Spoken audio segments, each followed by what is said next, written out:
जब हम वहां गए तो उसने वो दरवाजा खोला तो हमने नमस्ते की, भगवान जी नमस्ते। भगवान जी ने नमस्ते नहीं ली। मैंने सोचा हो सकता है नींद आ रही हो, हमें भी आ जाती है। मैंने जोर से कहा भगवान जी नमस्ते, ठीक ठाक हो? उन्होंने कोई उत्तर नहीं दिया। मैंने कि पुजारी से मुझे ऐसा लगता है, ओम नाम सत, सच बोलो गत, ये तो मर चुके। डॉक्टर को बुला के लाओ, उसकी नवजोत जांच कराओ कि जीवित है या मर गया।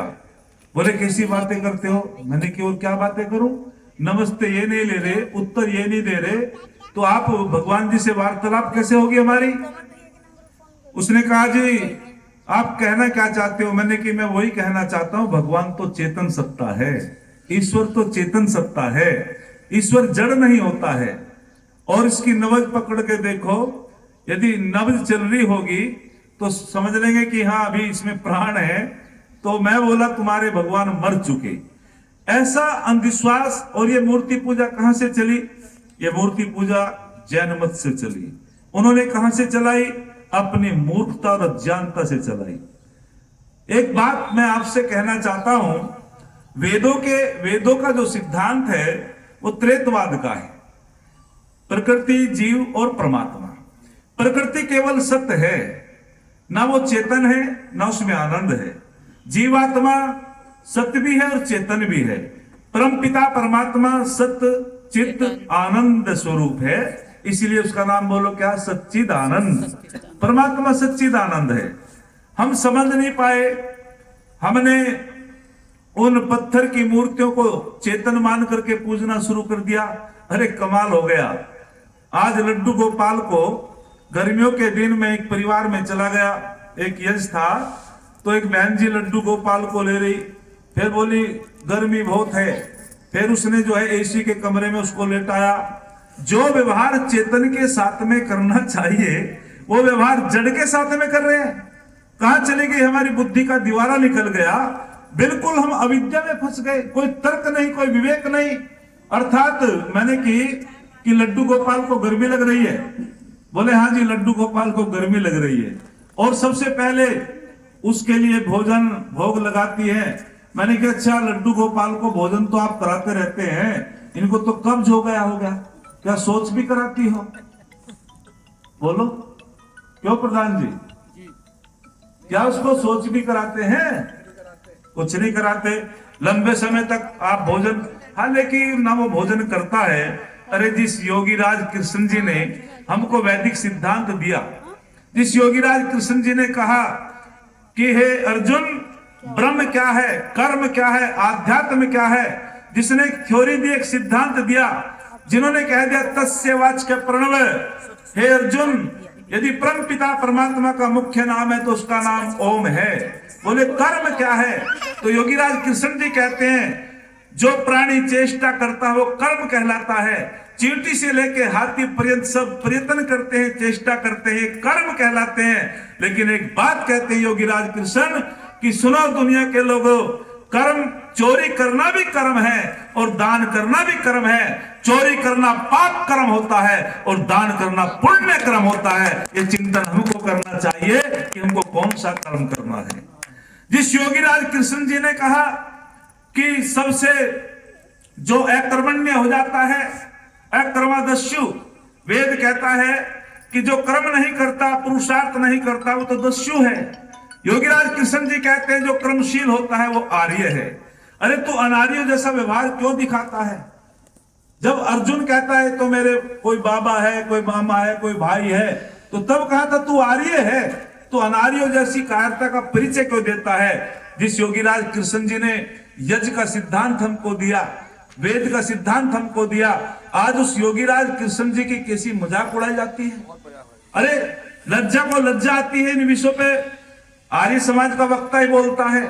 तो ये अविद्या के कारण व्यक्ति जो है दुखों में चला जाता है। पूछा गया कि जी दुख का कारण क्या है, तो हमारे महर्षि गौतम न्याय दर्शन के ऋषि कहते हैं कि दुख का कारण जन्म है। बोले जन्म का कारण क्या है? कि प्रवृत्ति है। प्रवृत्ति का कारण क्या है? कि दोष है। दोष का कारण क्या है? कि अविद्या है। क्या कमाल की बात करी ऋषि ने। शास्त्र हमारे घर में और वे लोग क्या उदाहरण देते हैं दूसरे वाले, कमाल की बात है। तो ऋषि समाधान देते हैं कि जब तक अविद्या का नाश नहीं होगा, मिथ्या ज्ञान के नाश होने पर दोषों का नाश हो जाता है, दोषों के नाश होने पर प्रवृत्ति का नाश हो जाता है, प्रवृत्ति के नाश होने पर जन्म का नाश हो जाता है, और जन्म के नाश होने पर दुखों का नाश हो जाता है, दुखों का नाश हो जाता है। जब तक हमारा जन्म होता रहेगा, पुनरपि जननम पुनरपि मरणम पुनरपि जननी जठरे शयनम, अर्थात जब तक हम मोक्ष को प्राप्त नहीं करेंगे, परमपिता परमात्मा का सानिध्य प्राप्त नहीं करेंगे, तब तक हम आवागमन के चक्र में आते रहेंगे, और जब तक जन्म मरण के चक्र में आते रहेंगे तब तक हमारा दुखों से पीछा छूटने वाला बोलो नहीं है। 3 प्रकार के दुखों की चर्चा होती है शास्त्रों में। सांख्य दर्शन के ऋषि कहते हैं अथ त्रिविध दुख, वे कहते हैं कि 3 प्रकार के दुख हैं, आध्यात्मिक दुख, आदि भौतिक, आदि दैविक दुख। और ये दुख तब तक हमको सताते रहेंगे जब तक हम जन्म मरण के चक्र में आते रहेंगे। ये 3 प्रकार के दुखों की चर्चा करते हैं ऋषिवर। बोले आदि दैविक दुख क्या है? आदि दैविक दुख उसे कहा जाता है अचानक भूकंप आ जाना, अचानक बाढ़ आ जाना। अरे जब सुनामी लहर आई, जो व्यक्ति अरबपति थे वे 5 मिनट में कंगाल हो गए। अरे मां से बेटी बिछुड़ गई, पिता से बेटा बिछुड़ गया, भाई से भाई बिछुड़ गया, और वो कितना बुरा हाल था हम सबको पता है। इसीलिए एक होता आदि भौतिक दुख। आदि भौतिक दुख हिंसक प्राणी जो हमला करते हैं। एक होता आध्यात्मिक दुख। आध्यात्मिक दुख किसे होता? जो नास्तिक होता है, जो परमपिता परमात्मा में विश्वास नहीं रखता है। कहते हैं कि 2 नौजवान थे और दोनों नौजवान जो है कहीं जा रहे थे, उनका एक्सीडेंट हो गया। एक के हाथ में चोट लगी, एक के पैर में चोट लगी। लोग देखने के लिए चले गए घर, लेकिन जो आध्यात्मवाद में और परमात्मा को मानता था उसने कहा शुक्र है हाथ में चोट लगी, परमात्मा ने बचा दी। लेकिन जिसके पैर में चोट लगी, जब उसके घर गए, वो नास्तिक था। उसने कहा देखो मैं तो फौज की तैयारी कर रहा था, मैंने परमात्मा का क्या बिगाड़ा, परमात्मा ने मुझको जो है इतनी चोट लगवा दी, और वो ईश्वर को गाली देने लगा। इसे कहते हैं आध्यात्मिक दुख। अवश्यम में भोक्तव्यम कृतम क्रम शुभा शुभम। अरे ये जीवात्मा जैसे जैसे कर्म करता है, एक सूत्र आपकी सेवा में मैं और बोलूंगा, जैसे जैसे कर्म करता है उन कर्मों के आधार पे उसको भोगना पड़ेगा। वो न्यायकारी है परमपिता परमात्मा। ईश्वर अपनी ओर से कोई छूट नहीं करता है, हमारे कर्म हमको भोगने पड़ेंगे।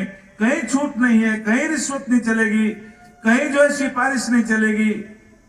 सती मूले तद विपाको जातिर आयु भोगे। योग दर्शन के ऋषि कहते हैं कि जैसे जैसे जीवात्मा कर्म करता है, थोड़ा आध्यात्मिक प्रवचन भी होना चाहिए। जैसे जैसे जीवात्मा कर्म करता है, उन कर्मों का जो कर्माशय इकट्ठा हो जाता है, उन्हीं के आधार पर परमपिता परमात्मा 3 फल देता है, जाति, आयु और भोग। जाति का मतलब समझते हो क्या है? क्यों जी हिंदू बहन जी, जाति का मतलब क्या समझते हैं? जीवधारियों की जाति है, कोई कुत्ता है, कोई गाय है। हाँ बहुत बढ़िया, ताली बजाओ बहन जी के नाम की। कहते हैं कि समान परस्व आत्मिका जाति, जिसका एक समान प्रसव होता है, जन्म होता है, उसकी एक जाति। मनुष्य का प्रसव एक ही समान होता है, चाहे वो भारत का हो, चाहे ऑस्ट्रेलिया का हो, चाहे वो अमेरिका का हो, उसका प्रसव एक समान ही होगा। तो मनुष्यों की एक जाति, पक्षियों की अलग जाति, पशुओं की अलग जाति। तो कहते हैं कि जैसे जैसे जीवात्मा कर्म करता है, उन कर्माशयों का मंडल इकट्ठा हो जाता है, उसी के आधार पर परमपिता परमात्मा जाति, आयु और भोग 3 फल देता है। कोई छूट नहीं है। और आत्मा की 2 गति है। जिसने अपने कलेशों को दग्ध बीज कर दिया, ध्यान देंगे, जैसे धान के ऊपर आवरण होता है, आवरण को उतार करके यदि उसे अग्नि में जला दिया जाए और फिर खेत में उसे बोए, अंकुर हो जाएगा क्या? नहीं होगा। क्यों? क्यों नहीं होगा? उसकी अंकुरण क्षमता समाप्त हो गई। ठीक उसी प्रकार से जो ऋषि लोग होते हैं, जो योगी लोग होते हैं, वे अपने कलेशों को दग्धबीज कर देते हैं, और जो ऋषि दग्धबीज कर देते हैं उनको सीधा मोक्ष मिलता है। वे आवागमन के चक्र से बच जाते हैं और वो 3 प्रकार के दुखों से भी बच जाते हैं। और जिनके कलेश बचे हुए हैं, जिनके कलेश बचे हुए हैं, वो उनको दोबारा से भोगने के लिए बार बार उनका जन्म होता रहता है, बार बार उनका मरण होता रहता है। और जिसका जन्म मरण होता रहता है उनको 3 प्रकार के दुख सताते रहते हैं, आदि भौतिक, आध्यात्मिक, आदि देविक। अत्यंत पुरुषार्थ है। ऋषि कहते हैं अत्यंत पुरुषार्थ करना पड़ेगा, छोटा पुरुषार्थ नहीं भाई। पुरुषार्थ का मतलब समझते हो? पुरुष अर्थ, पुरुष कहते आत्मा को, अर्थ कहते प्रयोजन। क्या प्रयोजन है हमारा? क्यों आए हम यहां? क्या इसलिए आए खाओ पियो मौज करो, कर्ज लेके घी पियो, और कोई मांगन आ जाए तो डंडा दिखा दो? क्या यही प्रयोजन है हमारा? ना ना। अरे एक पेड़ पर एक प्रकार का फल लगता है। अमरूद के पेड़ पर अमरूद लगेगा, आम के पेड़ पर आम लगेगा, लेकिन ये मनुष्य तो चतुष्फली है। और जब इस मनुष्य ये चतुष्फलों को प्राप्त कर लेता है, निश्चित रूपेण वो फिर आवागमन के चक्र से छूट जाता है। ये चतुष्फल क्या है? धर्म, अर्थ, काम, मोक्ष।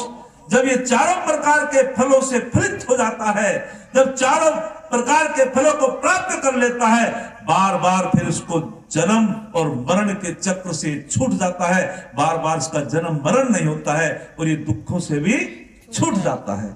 लेकिन प्रवृत्ति क्या है हमारी? सत्संग में आए तो गर्दन हिलाने लगे। ये तो हमारी बहन जी की ओजस्वी वाणी है, जबरदस्ती हिलवा दें हम तो।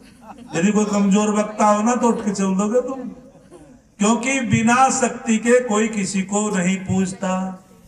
यदि शक्ति है तो आप पूजा करोगे, शक्ति नहीं तो कोई पूजा नहीं करता।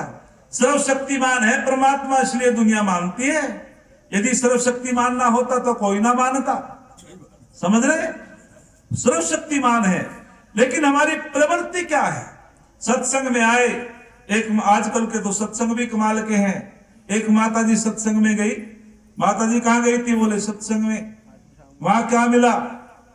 बोले जी वही मिला जो सबको मिला। मैंने कि सबको क्या मिला? बोले 1 कप चाय 2 लड्डू, ये मिला। ऐसे सत्संग में आने से क्या लाभ होगा भाई? तो केवल हमें चिंतन करना चाहिए, मंथन करना चाहिए।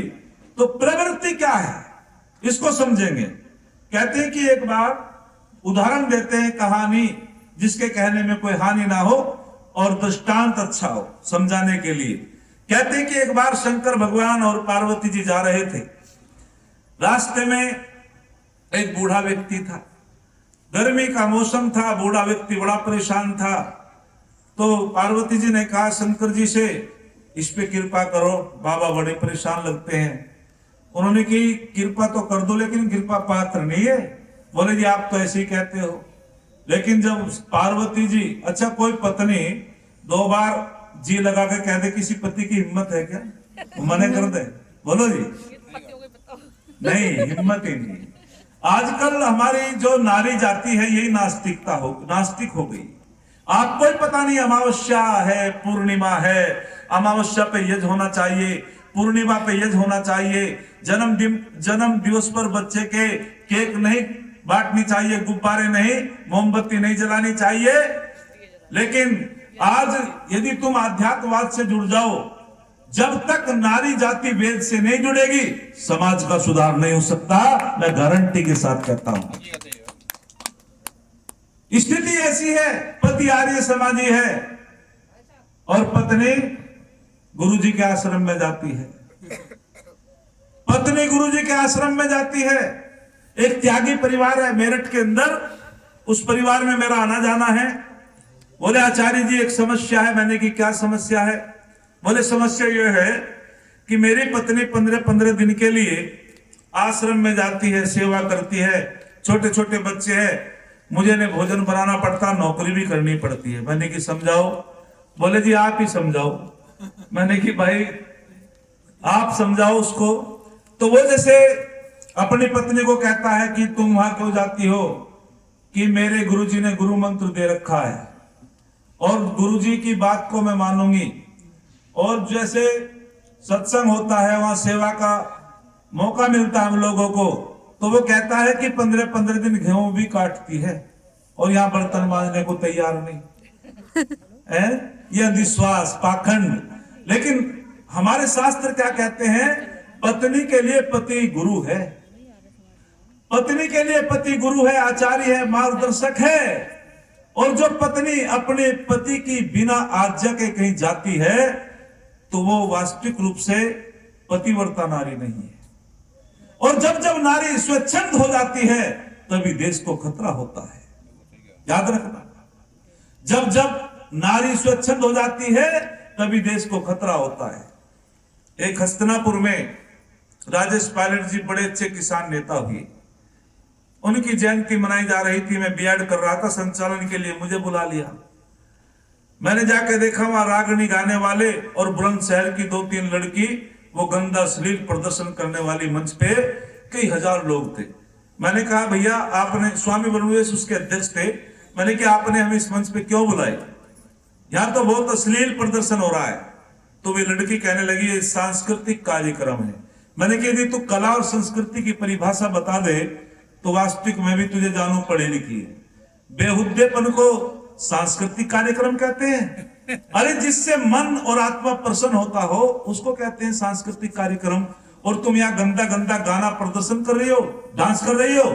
तो कहने लगे जी आप तो हमारी स्वतंत्रता छीनने की बात करते हो। मैंने कि मैं ऋषि दयानंद का अनुयायी हूं। हमने तो नारी जाति के उत्थान की बात करते हैं। हम तो नारी को ब्रह्मा मानते हैं, हम तो नारी को सरस्वती मानते हैं, हम तो नारी को दुर्गा मानते हैं। लेकिन यदि आप बीएड करके आप किसी अध्यापन कार्य करती, आपके संस्कार अच्छे बनते और आप अपने चरित्र का पतन कर रही हो। खैर कहने का मतलब वाद विवाद बढ़ता चला गया। फिर मैंने एक छंद कहा कि सुनो, मैं आपके बारे में, आपका इसलिए मेरा कोई द्वेष नहीं है, लेकिन नारी को किस तरीके से रहना चाहिए। नारी उसे कहते हैं जो नीचे को देखकर चले, नारी उसे कहते हैं जो शरीर को आच्छादित रखे, नारी उसे कहते हैं जो अपनी पिंडली को भी ना दिखाई दे, उसकी पिंडली दिखाई ना दे, ना भी दिखाई ना दे, जिसकी नैनों में लज्जा हो, जो नीचे को देख करके चलती हो, उसको नारी कहते हैं, उसको महिला कहते हैं। और तुम यहाँ एक प्रकार से ऐसा अश्लील प्रदर्शन कर रही हो, तुमको शर्म नहीं आती? कौन रोकता है बेशक तुम मर्दों में रहो, कौन रोकता है बेशक तुम मर्दों में रहो। लाजमी फर्ज है तुम्हारा कि तुम पर्दों में रहो, खेत में रहो, घर में रहो या सरकारी पदों पर रहो। जरा सोच के देखो तुम औरत की हदों में रहो, जरा सोच के देखो तुम औरत की हदों में रहो। जब हद पार हो जाती है तभी पतन होता है समाज का। तो ये प्रवृत्ति क्या है? तो मैं बता रहा था, शंकर भगवान जी गए बूढ़े बाबा के पास, बोले आप बड़े परेशान हो? बोले जी बहुत परेशान हूं, बड़ी भीषण गर्मी पड़ रही है। बोले तो चलो हमारे साथ चलो स्वर्ग में। स्वर्ग का मतलब जानते हो? जहां विशेष सुख हो उसे कहते हैं स्वर्ग। मरने के बाद स्वर्ग नहीं मिलता है, या नरक स्वर्ग का कोई अलग स्थान नहीं होता। जहां सुख और सुख की विशेष सामग्री हो वहां स्वर्ग होता है, जहां दुख और दुख की सामग्री हो वहां नरक होता है। बोले चलो स्वर्ग में। कैलाश पर्वत पर गर्मी नहीं थी। बाबा जी ने कहा अभी बेटे की शादी नहीं हुई, ये है प्रवृत्ति। बोले चलो बेटे की शादी कर लो। फिर चक्कर लगा शंकर जी का, बोले अब तो शादी भी हो गई, बोले पोते का मुंह देख लूं। बोले चलो। फिर चक्कर लगा, पोता भी हो गया। कई वर्ष बाद फिर चक्कर लगा तो बाबा जी दिखाई नहीं दिए उस घर। बाबा जी कहा योग साधना से देखा तो बाबा जी उसी घर में है, लेकिन बैल के रूप में है। बाबा जी के कान में कहा अब तो बैल बन गए, अब तो चलो। बोले जी मुझे तो पता है, मेरा बेटा है, मेरा परिवार है, मैं बहुत परिश्रम ईमानदारी से इसके खेत की जुताई ताई करता हूँ, काम करता हूँ, अभी 2-4 साल और काम कर लो। बोले ठीक है। फिर चक्कर लगा। फिर जब शंकर जी आए तो वो फिर बैल के रूप में नहीं थे, फिर कुत्ते के रूप में जन्म हो गया। बोले अब तो चल, अब तो कुत्ता बन गया। बोले जंगल चले जाते हैं, खेत चले जाते हैं, इनकी रखवाली करता हूं ईमानदारी से, घुसने नहीं देता किसी को। फिर चक्कर लगा, ये होती है प्रवृत्ति। फिर जब आए, उन्होंने कहा कि वहां कुत्ते के रूप में भी दिखाई नहीं दिए, तो देखा योग बल के माध्यम से गंदी नाली का कीड़ा बना हुआ है। जाकर के फिर शंकर जी ने कहा, अब तो गंदी नाली का कीड़ा बना हुआ, अब तो साथ चल। तो वो कहता, मैं छोटी छोटी आंखों से अपने परिवार बंधु बांधव को देखता रहता हूं। उसने की, अरे तू दुर्गति को प्राप्त हो गया, अरे तू मनुष्य से पहले बैल बना, बैल से तू फिर कुत्ता बना, कुत्ते से गंदी नाली का कीड़ा बना, और फिर भी तू कहता है कि मैं अपने परिवार को देखता रहता हूं छोटी छोटी आंखों से, अब चल मेरे साथ चल। उसने कहा, अच्छा एक बात बताओ महात्मा जी। बोले हाँ, कि स्वर्ग में ले जाने वाला, स्वर्ग में आप मेरे पीछे पड़े हैं, स्वर्ग में और तुम्हें कोई दूसरा आदमी नहीं मिला ले जाने के लिए, मैं तो जहां हूं मुझे ही आनंद आ रहा है, इसका नाम है प्रवृत्ति। और जब इस प्रवृत्ति में व्यक्ति फंस जाता है, वो बार बार आवागमन के चक्र में आता रहता है, उसको सुख नहीं मिलेगा। तो अविद्या, ये अविद्या उपासते, अर्थात जो व्यक्ति अविद्या में फंस जाता है उसको कभी सुख नहीं मिलता है। अविद्या के कारण ही हमारा देश गुलाम होता चला गया। अविद्या के कारण, पाखंड के कारण ही हमारा देश जो है गुलामी की जंजीरों में जकड़ता चला गया। और आज भी अविद्या कम नहीं है। कभी सोचो, आज भी अविद्या कम है? आज भी अविद्या कम नहीं है। आज भी चारों तरफ अविद्या के बादल छाए हुए हैं। बिल्कुल हमारे अंदर विवेक नहीं है, तर्क नहीं है। आपको मैं बताना चाहता हूं, सबसे पहले एक दुकान खुली, बाजार में दुकान खुलती है, डिस्ट्रिक्ट मुरादाबाद बहुत बड़ा है। जब दीपावली का पर्व होता है, होली का पर्व होता है, तो वहां लिखा रहता कंसेशन की दुकान 25% की छूट। पड़ोसी ने लिख दिया 50% की छूट। एक ने तो कमाल ही कर दिया, बोले 75% छूट है। कोई भी आओ, बच्चा आओ, बड़ा आओ, कोई भी आओ। इसी प्रकार की कंसेशन की दुकान आध्यात्म में खुली। सबसे पहले जो दुकान खुली, और उस दुकान अरब वालों ने खोली, उन्होंने कंसेशन देना शुरू कर दिया, आप कुछ भी करो, आप जो है पुण्य कर्म करो, पाप कर्म करो, जो भी मन में आए उसे खाओ, चाहे जीवों को मार करके खाओ, बस एक बार ऐ खुदा तौबा तौबा कान पकड़ के कह दो, सारे पाप खत्म हो जाएंगे। लोगों ने कि अरे वैदिक विद्वान तो कहते हैं अवश्य में भोक्तम कृतम कर्म शुभा शुभम, कि जैसे जैसे कर्म करोगे भोगना पड़ेगा, परमात्मा छूट नहीं देता। लेकिन ये तो कमाल हो गया, ना तो कुछ भी करो और एक बार या खुदा तौबा कह दो, सारे पाप खत्म। वहां भीड़ लग गई। फिर दूसरे वालों को दिक्कत हुई। यूरोप में भी एक दुकान खुली। यूरोप वालों ने कहा, अरे ये तो सारे ग्राहक यहां चले गए, अब हम रह गए, क्योंकि बिना ग्राहक के दुकान नहीं चलती। याद रखना, बिना ग्राहक के दुकान नहीं चलती। माता जी मुझे देखो थोड़ी देर के लिए, मुझे सुनो, मैं चलने वाला बस। बिना ग्राहक के किसी की दुकान बोलो नहीं चलती। यूरोप वालों ने भी दुकान खोली, उन्होंने भी कंसेशन देना शुरू कर दिया। और क्या कंसेशन देना शुरू किया? उन्होंने कहा, हमसे हुंडी लिखवाओ, बपतिस्मा पढ़वाओ, और जो भी आपने पाप किए सब समाप्त हो जाएंगे, सब माफ हो जाएंगे।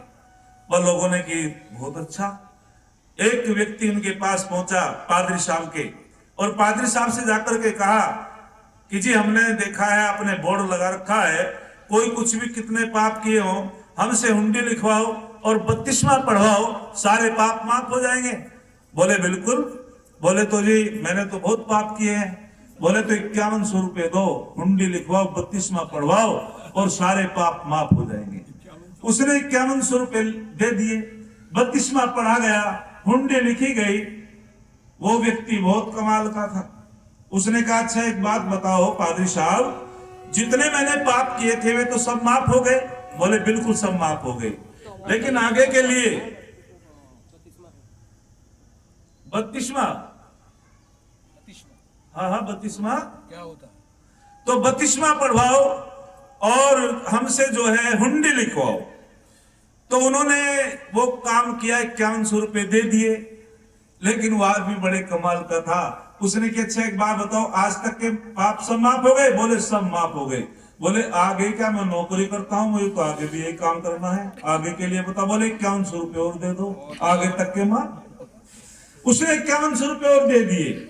बोले उसने हुंडी लिख के दे दी, एक पत्रिका, और हुंडी लिख करके दे दी, और कहा कि जब तुम्हारा मरने का समय नजदीक हो, आप अपने परिवार को ये पत्रिका हुंडी दे देना, और जब तुम्हें दफनाएंगे तो वो हुंडी पत्रिका उसमें रख देंगे। और मैंने लिख दिया, गॉड को लिख दिया है, ये आदमी बहुत नेक है, ईमानदार है, इसने जीवन में कोई पाप कर्म नहीं किया है, सदाचारी है, परोपकारी है, और उस हुंडी को वो जो है गॉड देखेगा, आपको जन्नत में भेज देगा। बोले बहुत अच्छा। उसने वो हुंडी की पत्रिका अपनी जेब में रखी और रिवॉल्वर निकाला। वो तो बदमाश था, उसके कान पे लगाया पादरी साहब के। बोले मेरे पैसे मुझको दे। बोले क्यों? बोले आगे तक के माफ करवा लिए, हुंडी तो मेरी जेब में है, पैसे मेरे मुझको दो। लेकिन फिर हमारे लोगों को चिंता हुई, उन्होंने कि भाई तो सारे ग्राहक चले गए।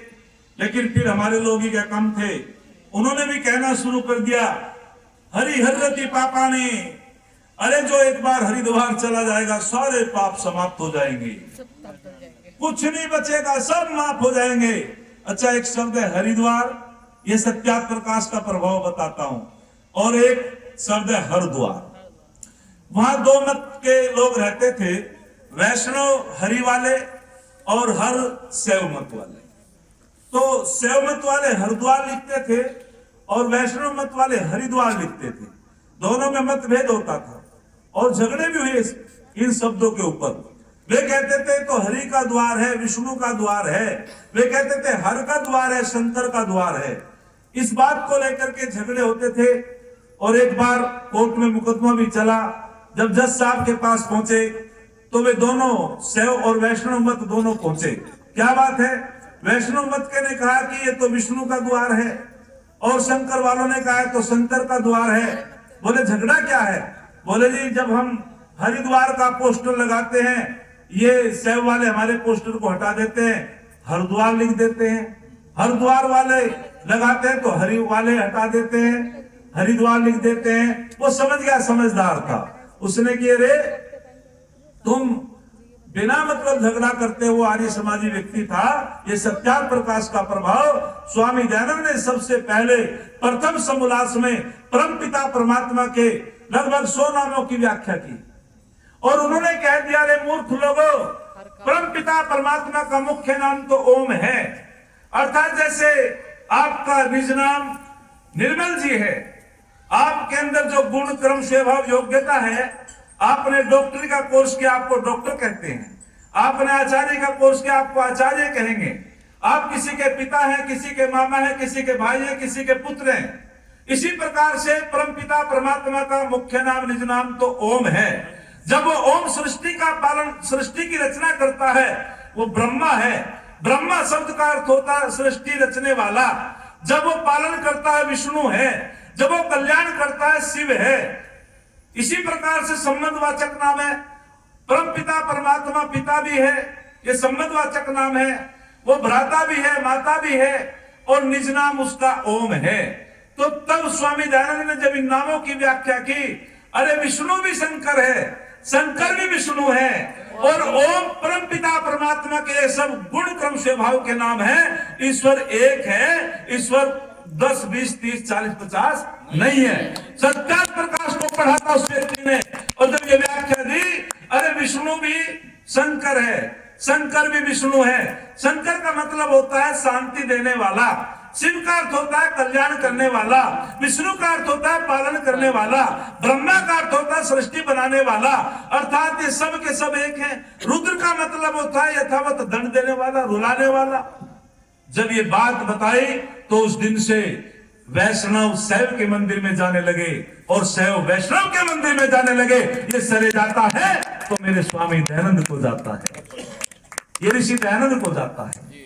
ये अविद्या में लोग जो है झगड़ते हैं, अविद्या के कारण भगवान को बांट लिया, अविद्या के कारण यह मंदिर उसका है, यह मंदिर उसका है। अरे परम पिता परमात्मा भी एक है। ओम हिरण्य गर्भ है सब वर्तता करे, भूतस्य जाते पति एक आशी। वो परमात्मा एक है और उसकी प्रजा हम सब एक है, मनुष्य जाति के सब लोग एक हैं। तो वेद का हवाला देते हुए स्वामी दयानंद ने लोगों को समझाया, तब ये समाधान हुआ। तो अविद्या के कारण हमारा देश गुलाम होता चला गया। लेकिन दूसरी बात आई विद्या। विद्या क्या है? अर्थात जैसा जो पदार्थ है उसको वैसा मानना। बोलो, जैसा जो पदार्थ है उसको वैसा ही मानना। जड़ को जड़ मानना, चेतन को चेतन मानना, पवित्र को पवित्र मानना, अपवित्र को अपवित्र मानना, नित्य को नित्य मानना, अनित्य को नित्य मानना। ये क्या है? बोलो, सुख को सुख मानना, दुख को दुख मानना। बोलो, ये क्या है? विद्या। सा विद्या या विमुक्तये। विद्या किसे कहते हैं? जो मुक्त करा दे। मुक्ति क्या है? ऋषि से पूछा गया, मुक्ति क्या है? जो छुड़ा दे। धन्यवाद जी। मुक्ति क्या है? जो छुड़ा दे। किससे? दुखों से। अर्थात जो दुखों से छुड़ाती है उसका नाम क्या? बोलो, विद्या। सा विद्या या विमुक्तये। विद्या उसे कहते हैं जो हमें दुखों से छुड़ा देती है। अर्थात जैसा जो पदार्थ है उसको वैसा ही मानना विद्या कहलाता है। एक बार आचार्य चाणक्य से पूछा गया, आपने सुना होगा एक शब्द कि कामधेनु नाम की गाय होती है, वो सबकी मनोकामनाओं को पूर्ण करा देती है, सबकी इच्छाओं को पूर्ण करा देती है। हमसे भी पूछा किसी व्यक्ति ने, मैंने की सुनी तो हमने भी है भाई, लेकिन देखी हमने भी नहीं। सुनो बहन जी, मेरे से जरूरी बात तो नहीं चल रही कोई, बस तो इधर को मुंह करो। हाँ, तो क्या कहा कि जो कामधेनु नाम की गाय होती है वो समस्त इच्छाओं को पूर्ण करा देती है। मैंने की सुनी तो मैंने भी है, ना देखी मैंने, ना देखी आपने। एक कल्प वृक्ष नाम का पेड़ भी बताते हैं पौराणिक लोग कि सबकी मनोकामनाओं को पूर्ण कर देता है। कल्प वृक्ष के नीचे जाओ और मन में आया आज तो मिठाई खाने को मन कर रहा है तो तुरंत आ जाता है। हमने चिंतन किया क्या है ये? अरे वेद में कहा कल्प वृक्ष का नाम यज्ञ है। अर्थात जो यज्ञों को धारण कर लेता है उसकी सारी इच्छाएं पूर्ण हो जाती है। एक कल्प वृक्ष नाम का, यज्ञ नाम का एक कल्प वृक्ष होता है। कामधेनु। तो जब आचार्य चाणक्य को पढ़ा तो आचार्य चाणक्य ने उत्तर दिया, क्या कमाल का उत्तर दिया। कामधेनु गुणा विद्या है काले फलदायिनी, प्रवासे मातृ सदृशी विद्या गुप्त धन स्मृतम। आचार्य चाणक्य कहते हैं दुनिया के लोगों, ऐसी कोई गाय नहीं हो सकती। हाँ, कोई किसी के गाय के दूध में गुणवत्ता अधिक होती है, किसी के में कम होती है, कोई ज्यादा दूध देती है, कोई कम देती है, लेकिन सारी कामनाओं को कोई गाय पूर्ण नहीं करा सकती। यदि कोई कामधेनु नाम की वस्तु है इस दुनिया के अंदर, तो आचार्य चाणक्य कहते हैं अरे जो विद्या को प्राप्त कर लेता है उसकी सारी समस्त कामनाएं पूर्ण हो जाती है। ये कामधेनु नाम की जो वस्तु है वो विद्या है। कामधेनु विद्या है, तो हमें विद्या प्राप्त करनी चाहिए। बिना विद्या के व्यक्ति अविद्या में फंसेगा, और अविद्या में फंसेगा तो जितने इतिहास बताए गए वो बार बार अंधकार में जाएगा। और याद रखना, एक शब्द और है, शिक्षा और विद्या, इनमें भी अंतर होता है। शिक्षा क्या है, विद्या क्या है? अर्थात जितने भी हमारे रोटी कपड़ा मकान की आवश्यकताओं की जो पूर्ति होती है वो शिक्षा के अंतर्गत होती है। शिक्षा एक आधार है और विद्या लक्ष्य है। यदि आधार हमारा ठीक नहीं है तो लक्ष्य की प्राप्ति नहीं होगी। हमारे यहाँ वैदिक काल में माताएं परिवारों में वर्णोच्चारण शिक्षा सिखाती थी, व्यवहार सिखाती थी। बेटा ये तेरे ताऊ जी हैं, ये तेरे पिताजी हैं, तेरे दादाजी हैं। वर्णोच्चारण शिक्षा में वो शब्दों का ज्ञान कराती थी। दंत्य से कौन सा है, तालव्य से कौन सा है, कंठ कौन सा है, और वे सारा का सारा ज्ञान करा देती थी माताएं। वर्णोच्चारण शिक्षा, अर्थात जब हमारी शिक्षा अच्छी होगी तो हमारा लक्ष्य भी अच्छा होगा। लेकिन आज कॉन्वेंट स्कूलों में क्या पढ़ाया जाता है? जब कोई मेहमान जाता है, अतिथि जाता है, तो बच्चों को बुलाया जाता है और कहते हैं बेटा वो कविता सुना। कौन सी कविता? Twinkle twinkle little star. ओहो, और बड़े खुश होते हैं, हमारा बच्चा अंग्रेजी जान गया, हमारा बच्चा अंग्रेजी का विद्वान बन गया। वे भी आशीर्वाद देते हैं, साधुवाद देते हैं। हमारा वेद शास्त्र कहता है, ज्योतिष शास्त्र कहता है, खगोल शास्त्र कहता है कि कोई भी तारा पृथ्वी से छोटा नहीं है। पृथ्वी से 13 लाख गुना बड़ा सूर्य है। सूर्य से भी बहुत बड़े तारे हैं, वे अधिक ऊंचाई पर हैं। लेकिन हमारे वैदिक सिद्धांत को बदल करके उन लोगों ने कहा कि तारे बहुत छोटे हैं, पृथ्वी बहुत बड़ी है। और बाइबल में लिखा गया कि पृथ्वी चपटी है और सूर्य उसका चक्कर लगाता है। गैलीलियो ने कहा ऐसा नहीं है, पृथ्वी गोल है इसलिए भूगोल है। सूर्य का चक्कर पृथ्वी लगाती है। याद रखना, सूर्य का चक्कर पृथ्वी 1 वर्ष में लगाती है। चंद्रमा पृथ्वी का चक्कर लगाता उपग्रह है। यहां भी भ्रमित किया गया, ग्रहों के नाम पे भी भ्रमित कर दिया गया लोगों को। और कहते हैं कि जो ये पृथ्वी है 1 वर्ष में उसका पूरा चक्कर लगाती है, गोल है, इसलिए इसको भूगोल कहा गया है। लेकिन उन्होंने कहा नहीं, तारे बहुत छोटे हैं, पृथ्वी चपटी है, पृथ्वी बड़ी है, सूर्य उसका चक्कर लगाता है। उल्टा, उल्टी शिक्षा। अरे जब हमारा आधार ही उल्टा है तो क्या लक्ष्य की प्राप्ति होगी? बोलो। एक बच्चे को मास्टर जी ने कहा, जैसे हमारी बहन जी पढ़ाती है कि बेटा ये पाठ याद करके लाना, पृथ्वी गोल है इसलिए भूगोल है। वो बच्चा पादरी का था और वो पढ़ने लगा पृथ्वी गोल है इसलिए भूगोल है। तो उसने कहा अरे क्या पाठ याद करता है? बोले मास्टर जी ने कहा पृथ्वी गोल है इसलिए भूगोल है। उसने कहा गलत पाठ याद करते हो, हमारी बाइबल में तो लिखा है पृथ्वी चपटी है। अब वो अपने बच्चे को ले गया स्कूल में और जाकर के उसने कहा तुमने हमारे बालक को क्या पाठ याद करने के लिए दिया? बोले आपका बच्चा तो बहुत मेधावी है कि पृथ्वी गोल है इसलिए इसको भूगोल कहते हैं। बोले पृथ्वी तो गोल नहीं होती, पृथ्वी तो चपटी होती है। तो उसने मास्टर जी ने कहा उस बालक से, बेटा बताओ आपने पाठ याद किया?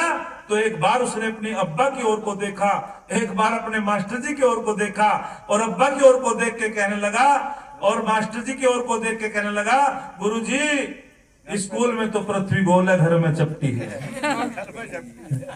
जहां विपरीत ज्ञान होता है, अरे बोलो जहां विपरीत शिक्षा दी जाएगी, क्या हमारा लक्ष्य ठीक होगा?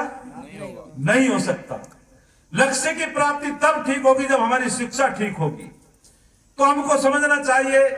और स्वामी दयानंद जी, अधिक न बोलते हुए मैं संघार की तरफ जाता हूं, तो ऋषि दयानंद ने इसका समाधान दिया। अर्थात जो अविद्या की उपासना करते हैं वो अंधकार में जाते हैं, और जो विद्या की उपासना तो करते हैं, वेद तो पढ़ते हैं, लेकिन क्या दृष्टांत देता है मेरा ऋषि? स्थाणु रयम भार हार किल अधूत अदित्य। और फिर कहा किल अधूत अदित्य विजानाति अर्थम न विजानाति अर्थम। कमाल की बात कही बहन जी ने, तो सब याद कर रखा है। बहन जी के विषय पे मेरी पकड़ कम है, लेकिन प्रवक्ता को मेहनत बहुत करनी पड़े। समझ रहे नहीं समझ रहे? क्या कमाल की बात कही। उन्होंने कहा कि सुनो, जो व्यक्ति वेदों को पढ़ता है और वेद को पढ़ करके उसका आचरण वेद के अनुकूल नहीं होता है, जिस प्रकार से एक वृक्ष है, ना उस पे फल लगते हैं, ना उस पे डाली पत्ते हैं, ना पुष्प है, अर्थात ना वो फल देता है और ना वो छाया देता है, उस ठुंठ वृक्ष का कोई लाभ नहीं। वो तो भार हार है, भार वाई है, बस पृथ्वी पे भार है, उसका कोई लाभ नहीं हो सकता है। ठीक उसी प्रकार से जो वेदों को तो पढ़ता है और वेद के अनुकूल उसका आचरण नहीं होता है, वेद उसका भला नहीं करते, वो तो भार के समान है। ये बात लिखी, वो जाएगा गहरे अंधकार में। और फिर एक उदाहरण और देते हैं स्मृति का। आचारहीनम प्रंति वेदा, अर्थात जो व्यक्ति आचरणहीन होता है। क्या रावण ने वेद पढ़े थे या नहीं? बोलो। पढ़े थे, लेकिन वेद के अनुकूल आचरण नहीं था। जब वेद के अनुकूल आचरण नहीं था तो वेद ने भला किया है? अरे हर साल उसको जलाया जाता है, इतनी दुर्गति हुई। जो आचरणहीन हो जाता है, अरे सुनो, रावण ने वेद की एक आज्ञाओं को तोड़ा, कितना बड़ा पतन हुआ। युधिष्ठिर ने एक वेद की आज्ञाओं को तोड़ा, कितना बड़ा पतन हुआ। और आज तो हम सभी सारी वेद की आज्ञाओं को तोड़ रहे हैं, हमारा क्या होगा? क्यों जी, हमारा क्या होगा? अक्षर मा दिव्य, जुआ मत खेलो, खेती करो, वेद कहता है। चोरी मत करो, उसने अपहरण कर लिया नारी का। नारी को देवी मानो और जुए के लिए मने क्या खेती करो। तो इसीलिए हमें वेद की आज्ञाओं का उल्लंघन नहीं करना चाहिए, और जिसने वेद की आज्ञाओं का उल्लंघन किया उसी का पतन हुआ। तो आचारहीनम न प्रंति वेदः, अर्थात जो आचरणहीन व्यक्ति होता है उसका वेद भला नहीं करते। और कमाल कहते हैं स्मृतिकार, क्या कहते हैं जरा ध्यान से सुने। यदि किसी ने ज्योतिष, कल्प, छंद, व्याकरण, निरुक्त ये 6 अंग वेदों के पढ़े हो, इन 6 अंगों के आधार पे वेदों को पढ़ा हो, जिस प्रकार से पक्षी के पंख निकलने के बाद अपने घोंसले को छोड़ देता है, ठीक उसी प्रकार से आचरणहीन व्यक्ति को वेद भगवान छोड़ देता है, वेद भगवान छोड़ देता है। उसका कभी कल्याण नहीं होगा, उसका कभी भला नहीं होगा। और फिर एक उदाहरण और देते हैं, यथा खरे चंदन भारवाई भारत से वेत्ता न तू चंद्रस्य है। ऋषिवर कहते हैं, अरे जिस प्रकार से गधे पर चंदन लाद दिया जाता है, एक गधे पर चंदन लाद दिया जाता है, और गधे से पूछा इसमें क्या है। गधे ने कहा तूने चंदन लादा तू जान, चांदी लादी तू जान, सोना लादा तू जान, मिट्टी लादी तू जान, मुझे कुछ ज्ञान नहीं है, मैं तो केवल भारवाही हूं, मैं तो भार ढोने वाला हूं, मुझे इसका कुछ पता नहीं है। जिस प्रकार से गधे के ऊपर चंदन लाद दिया जाता है और उस गधे को उस भार का तो पता है, लेकिन चंदन के गुणों का, सुगंधि का कोई ज्ञान नहीं होता है, ठीक उसी प्रकार से जो अर्थज्ञ नहीं होता है वो एक भार के समान होता है। और वेद परमपिता परमात्मा का ज्ञान, अर्थात जितने भी ये ग्रंथ हैं, अपौरुषेय ग्रंथ केवल वेद है। एक व्यक्ति ने कहा हम तो कैसे माने, वेद सब सत्य विद्याओं का पुस्तक है। मैंने कि बिल्कुल ठीक कहते हैं। 2 प्रकार का काव्य है, एक श्रव्य एक दृश्य। कहते हैं कि जैसा जैसा परमपिता परमात्मा ने, श्रव्य काव्य क्या है, इसको श्रुति कहते हैं। श्रव्य काव्य है वेद, दृश्य काव्य है जगत जिसको हम देखते हैं। जैसा जैसा वर्णन, देखो वेदों में कहा गया कि 13 लाख गुना बड़ा सूर्य है, यही वैज्ञानिकों ने खोज की। यही जो वर्णन वेदों में है वही वर्णन जगत में है। जिन पदार्थों का वर्णन परमपिता परमात्मा ने अपने काव्य में, वेद में दिया है, वही पदार्थ संसार में विद्यमान है। जैसा जैसा वेदों में है वैसा वैसा जगत में है, जैसा जैसा जगत में है वैसा वैसा वेदों में है। इसीलिए परमपिता परमात्मा का ज्ञान वेद है और कोई नहीं हो सकता। इसीलिए वेद सब सत्य विद्याओं का पुस्तक है। वेद का पढ़ना पढ़ाना सब आर्यों का परम धर्म है। आज इतना ही, एक छंद कहकर के अपनी वाणी को विराम देता हूं। लंबी यात्रा है। किसी ने बहुत सुंदर कहा है, अरे लोग डूबते हैं अपने आप, समुद्र को दोष देते हैं। अरे लोग डूबते हैं अपने आप, समुद्र को दोष देते हैं। मंजिल ना मिलने पर किस्मत को दोष देते हैं। अरे खुद तो संभल करके चलते नहीं, यदि लग जाए ठोकरे तो पत्थर को दोष देते हैं। यदि लग जाए ठोकरे तो पत्थर को दोष देते हैं। इति ओम सम। आप लोगों का धन्यवाद, बहुत बहुत धन्यवाद। आपने बहुत सेवा की, और जिन्होंने धनराशि दी है, ये सब धनराशि